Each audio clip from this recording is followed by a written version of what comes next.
The king Start blamed again. the queen and the queen blamed the dairymaid when the Alderney persuaded her to click on the link for marmalade and not on the link for butter. In this talk, I shall discuss the morass of infighting we engage in whilst our adversaries prosper.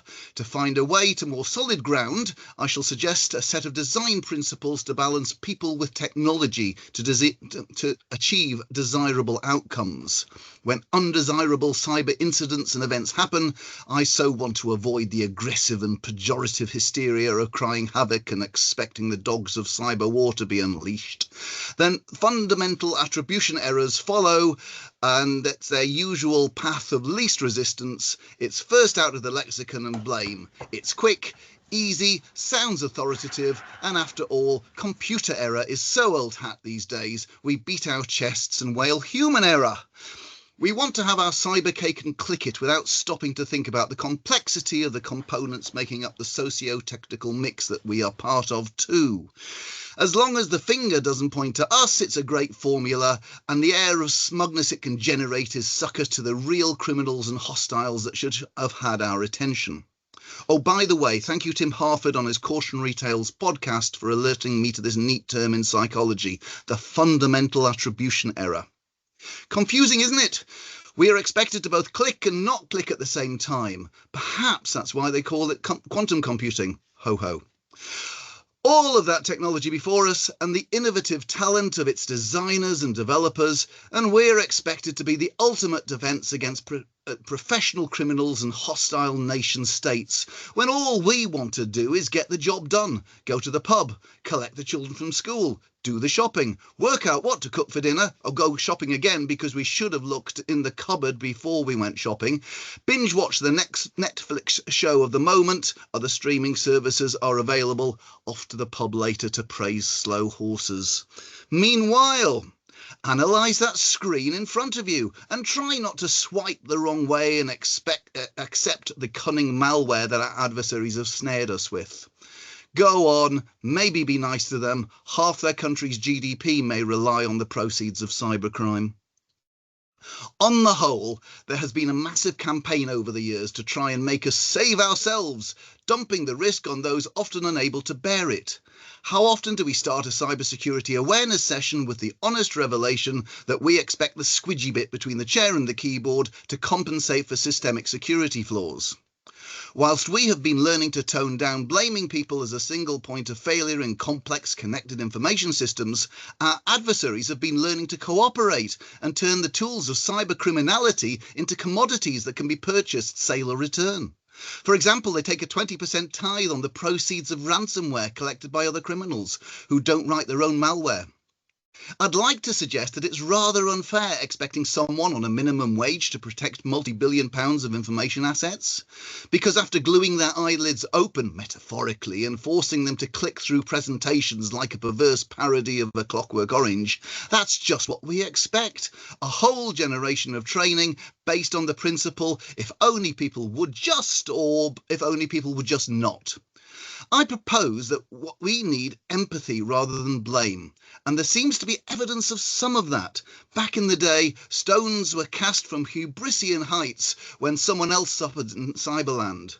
The nicer contemporary attitude seems to be there but for the grace go I, and tends towards empathy. But let's not allow that to get in the way of putting the essentials of cybersecurity right, pay off our technical debt and balance people and technology in our systems and steer them towards a desirable outcome and away from the inevitable realisation of risk. The WannaCry ransomware incident of 2017 remains a clear case study in attribution. Not of responsibility or accountability, but of blame. The style of English in the ransom note led people to blame China until forensic linguists explained that this was how a North Korean would write English to make it seem that the author was Chinese. Meanwhile, others threw blame at the US National Security Agency for hoarding, to weaponize later, the vulnerability that enabled the ransomware spreading.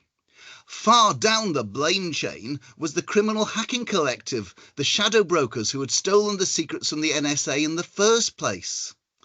Others pointed the finger of blame at the software vendors like Microsoft, despite business as usual being the reality that all software is broken. The accusation that this was a result of a lack of government investment to upgrade in an environment where the full life cycle of a product or system is rarely considered for unending support was precariously balanced against the expectation, and therefore further blame of inaction, that it was the IT department's responsibility to patch systems, despite the complexity of the NHS.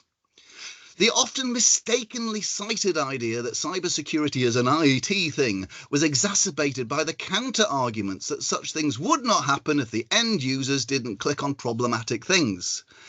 This is clearly a nonsense, given the design of computer interfaces that require of the users to click on stuff for their jobs, and perhaps the awkward counter-argument that system developers are users too, and perhaps should not consider what they do in the end user's place. Ironically, the complexity of the NHS may have had some part to play in avoiding a complete shutdown of all services, serious though the limited damage actually was. How many of you listening to this have chanted people, process, technology as the perennial framework to remember all the right parts to maintain a state of cybersecurity? But despite all that governance, don't go all fluttery eyelids over the idea of process. Process is the excuse for not getting the right balance between people and technology, and that's what we try to cover up with our guilt throws of blame. It is said that patching is important, and it is. It is also said that you can't patch people, which sounds great but is really a bit silly. But that is exactly what we try to do with our single-minded fix of abandoning our colleagues to sort out our systemic flaws without removing the root causes. And the first thing we need to do is to boil down the complexity of cybersecurity into a few basic principles we can all recognise and talk about, whether we are deeply tech-savvy or focused on the more obvious business risk. Professor Debbie Ashenden tells us that cybersecurity is a discourse, so it's important that we bring our diverse views and talents together to stand down the threats. It's Ashby's fundamental law of cyber. You can look that one up. The world today is full of connected stuff, so that we don't have to get off our proverbials and do something manually, or pay enough so that another carbon-based life form can be guaranteed a living wage. We've been heading this way since TVs got remote controls and hackers learnt the potential of the whistle in a packet of Captain Crunch. The average bod at the keyboard, mobile phone, games console, power station, control desk, space mission technology on Earth and in space, and every connected technology you can imagine, is expected to be able to stand up against professional criminals from organised crime gangs and nation states where cybercrime is part of the model for government funding. Then there are hacktivists and the increasingly naughty use of the so-called artificial intelligence to make cybercrime faster and more efficient, although not more imaginative, according to the National Cybersecurity Centre. So let's just think, what is cyber resilience? Is it no breaches of security? No important breaches? Breaches we can cope with? Breaches, but where the damage is minimised? Breaches, but where the recovery points and recovery times have been within the set targets? Breaches, but where the recovery is back to the state that we were in before? Breaches, but where recovery is back to a better state than we were in before? Or perhaps it's all of the above.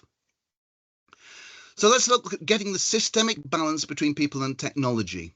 If we are going to stop blaming the operators and so-called users of technology-rich systems, aren't we using them everywhere for just about everything? Then we need to get the balance between people and technology.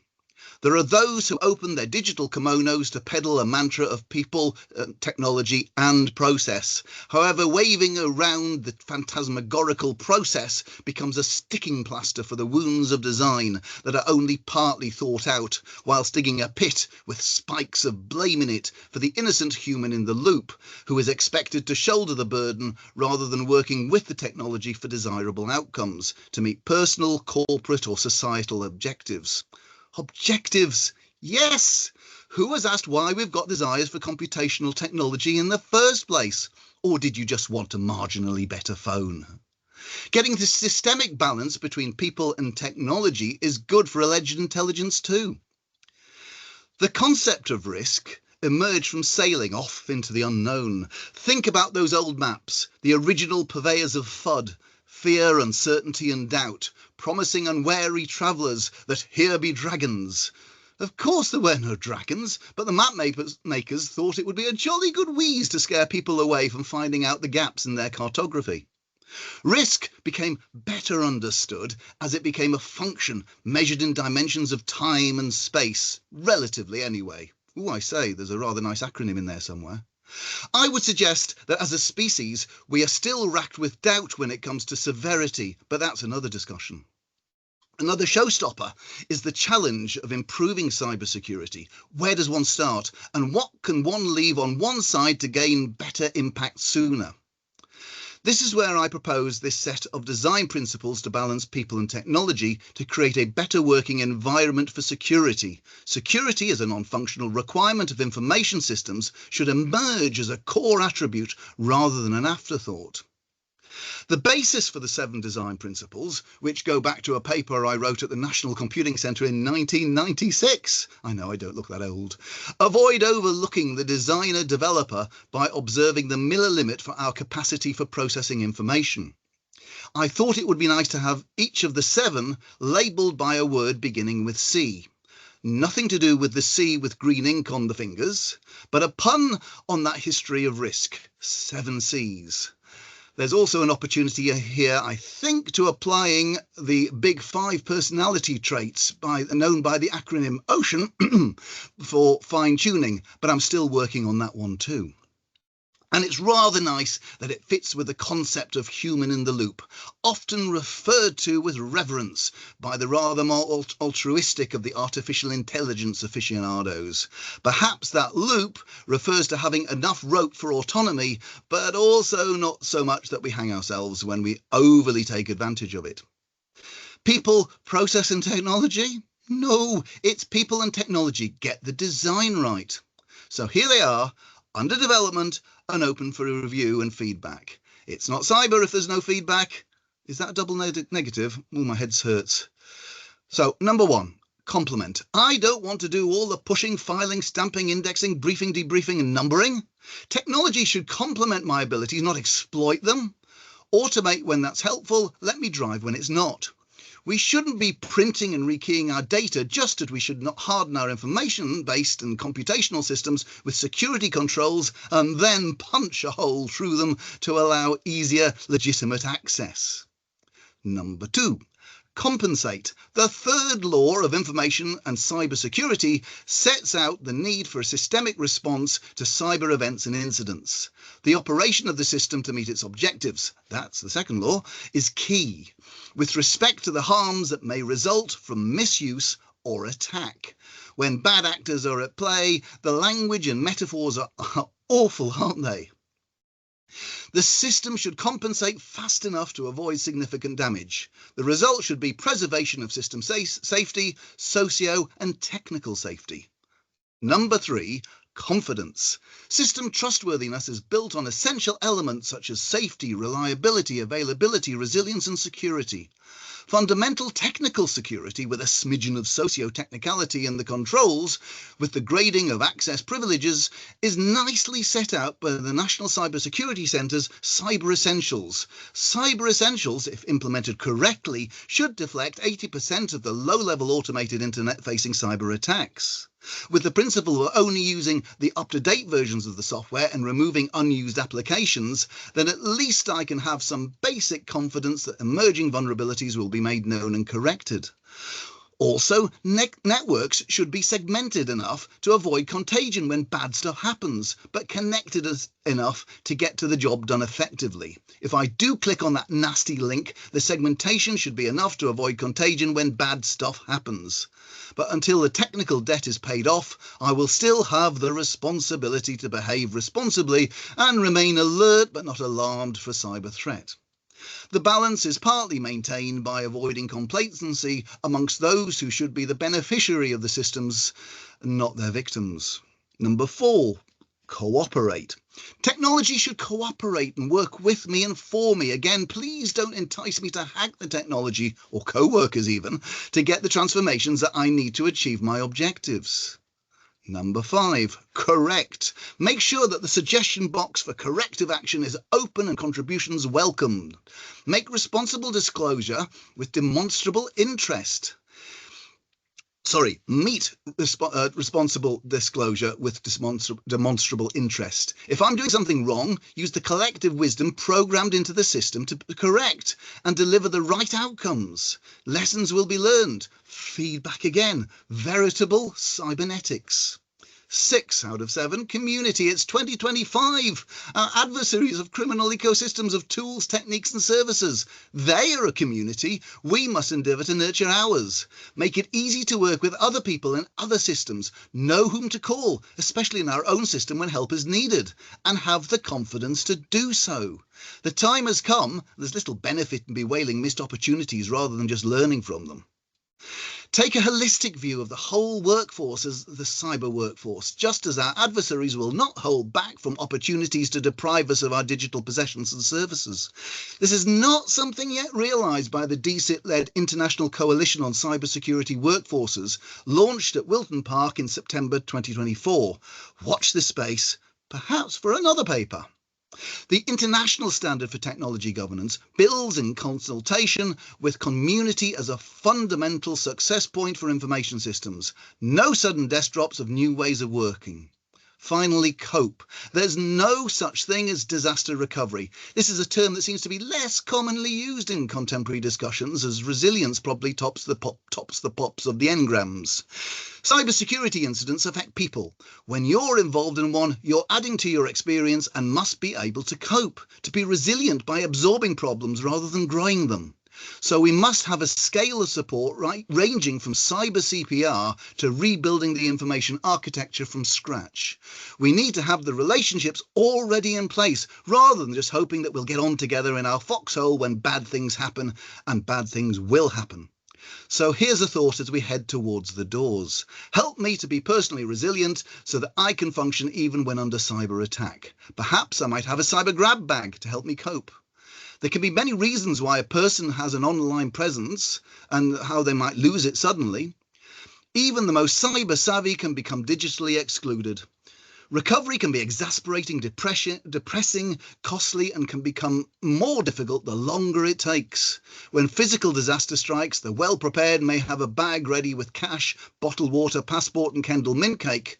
When you can't log on to your tablet, use your computer and your mobile phone has been bricked, what should you have to hand?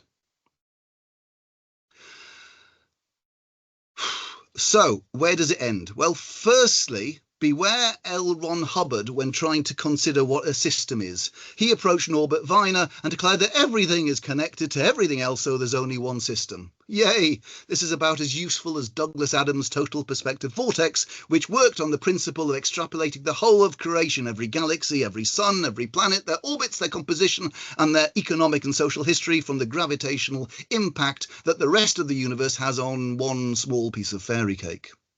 Borders blur, and so-called supply chains morph into something far less describable and only as complicated as a chain or a collection of chains. But it's something we need to get a grip on. How do we assure enough security for systems we cannot wholly know, despite our S-bombs and our asset registers?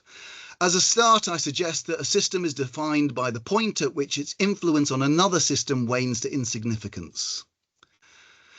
And for this session, this is the end, and I hope the moment has been prepared for. This is where we are, a time that I call the period of inevitable risk for successful cyber woes to be inflicted upon us by criminals and other adversaries. Taking heed of these design principles may also be seen as a Toynbee convector, named by Ray Bradbury for the historian Arnold J. Toynbee, who observed that civilization must respond to a challenge in order to flourish. The concept of challenge and response, too, leads to stagnation. Too much leads to decline and fall. We certainly have a challenge. It's up to us to hack the cyber doomsday clock so the hands will run backwards from midnight as we reverse engineer what we can and commit to designing right in future. People and technology working together in perfect harmony. The new seekers were halfway there. Younger listeners can look that up. It won't be an easy journey, but it's about time we set sail.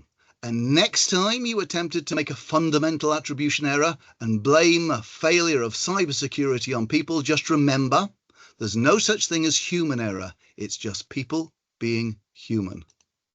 Thank you for listening.